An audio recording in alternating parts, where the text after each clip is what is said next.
Hi everyone, this is Courtney.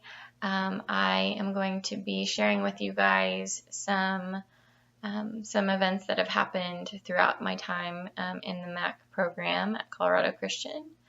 My intro slide says I am willing, I think, and the reason that I titled it this was because when I first started this program, I felt very confident. Felt very excited, and I felt that this was absolutely where God wanted me to be.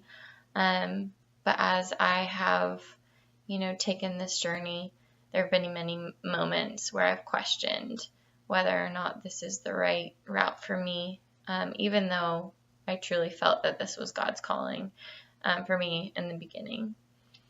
And so I'm going to share with you guys some of the things that led up to me joining this program and applying for this program, some of the personal things in my life that have happened, some of the reactions and responses I've had to the pieces of the program that have really impacted me.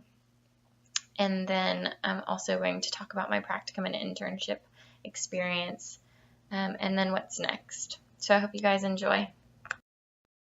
So before the storm, I'm going to talk about some of the different pieces of my life that led into me choosing this profession of mental health counseling and ultimately applying for the MAC program.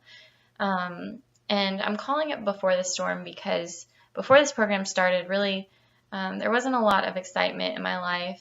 Things were pretty simple, and I felt like I had a pretty good hold on things until the program started. But back in 2012, I became a Christian, and that was really the first step that led me here. I never would have applied to a Christian program unless I was Christian, and so this really changed the way that I viewed everything as well. I began to wonder how I wanted to use psychology. How did I want to help people in a way that would also advance the gospel message, because that had become really important to me. And so I graduated from FSU with a degree in psychology and music therapy, thinking at some point I really wanted to combine these two to help people in the best way that I could.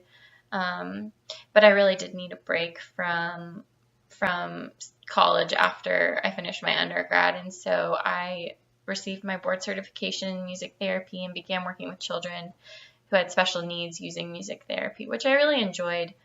But it wasn't until I got a job at the Children's Home Society working with children who had experienced trauma that I started to, again, be reignited to pursue mental health counseling and use these two interests of mine together.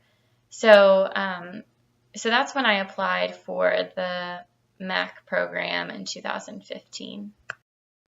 So throughout this program, I have had a lot of big personal changes that have happened in my life. Some that have been really wonderful and special to me, and some that have been very difficult and have made me question and doubt my decision to pursue mental health counseling. But the verse that has been on repeat in my mind throughout this whole time has been 2 Corinthians 12:9, which says, "My grace is sufficient for you, for my power is made perfect in weakness." And this has really just given me strength and reminded me that God truly is in control. And when I submit my life and myself to Him, He takes over and makes amazing things happen.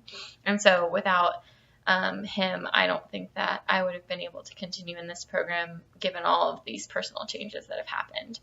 But in light of that, I will go through and talk to you about what these changes were. So in February of 2016, I got engaged, which was really exciting and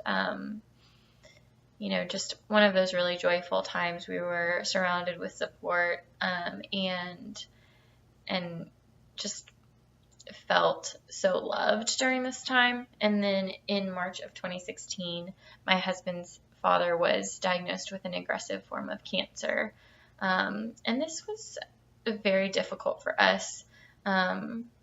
as it would be for anybody, but it was extremely difficult because my husband's dad was his best friend, and he raised my husband on his own as an only child. And so it was very, just very impacting, and kind of shook our whole lives. And so then in June of 2016, I moved to Pensacola, Florida, where my husband's dad was, and started a new job. And I moved there to help take care of him as he was going through chemo and all of the treatment for his cancer. And at that time, my husband was pursuing his career in medicine, and moved to Pensacola as well. So then in August of 2016, my father-in-law passed away just before our wedding, which was in September. So just all of those changes in that first year made me question everything, and it was a very dark time for me. But again, I've truly felt the power of God working through me in these moments of weakness and these times of uncertainty. And so I'm thankful, even though it's been extremely hard, very emotional, and difficult to continue in the program during this time. And then in 2017, my husband started his residency in family medicine in Tallahassee. And so we moved back to Tallahassee. So there was a lot of moving during this time. Since the program has started, we've moved five times for me. And so just lots of change that really hadn't happened before this program. And so those are some of the personal changes in my life. So like I said before, I started the program in January of 2016, and I felt so excited at the time. I remember thinking that I know this is what God's calling me to do. I feel like this is the right choice for me. It'll work out. It'll be great.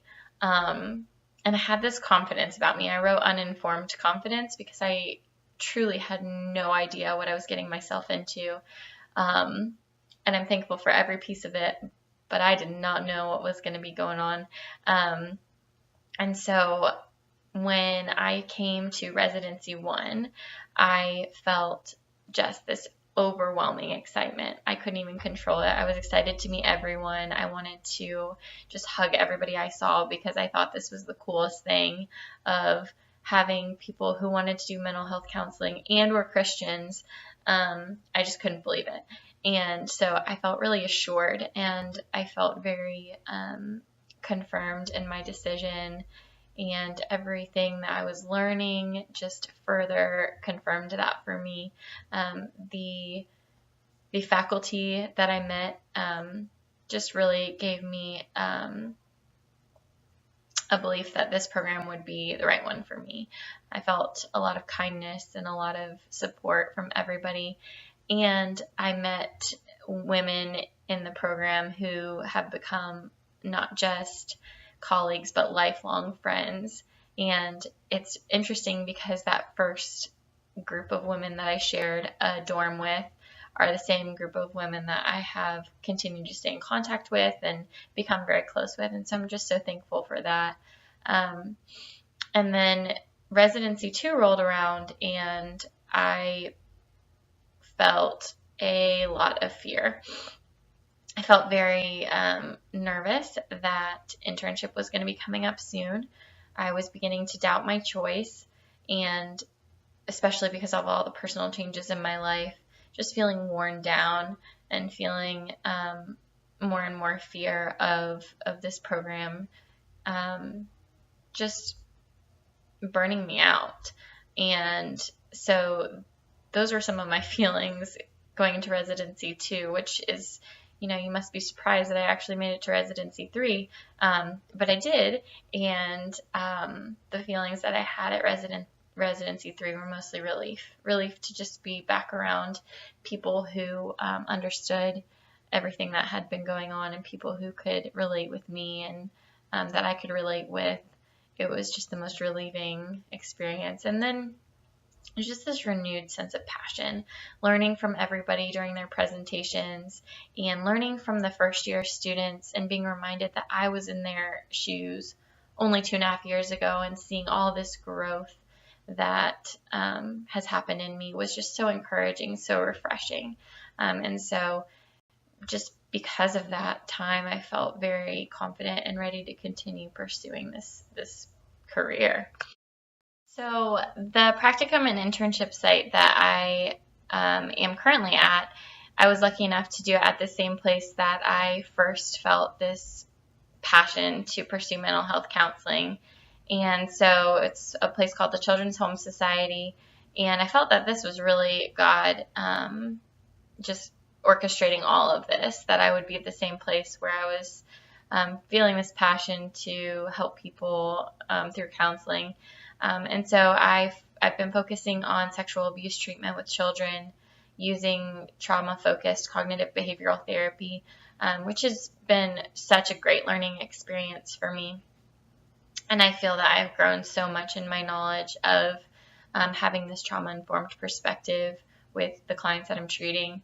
However, during this time, there were a lot of changes in my agency, and we lost funding and lost most of our staff, and my supervisors changed twice.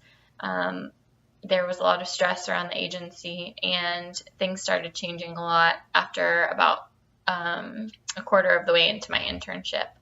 So while I feel like I really did get good experience, I also felt like I didn't have the support that I needed throughout, which kind of gave me a passion to help with interns who are struggling and hopefully supervise one day in a way that really helps people feel and gain confidence.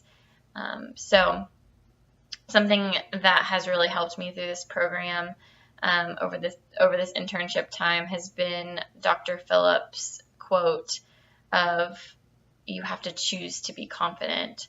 And I don't know where she got that, and I don't know if she even remembers saying it, but I remember that made me feel so much better about just continuing to walk in this place that felt a little unstable, but choose to be confident.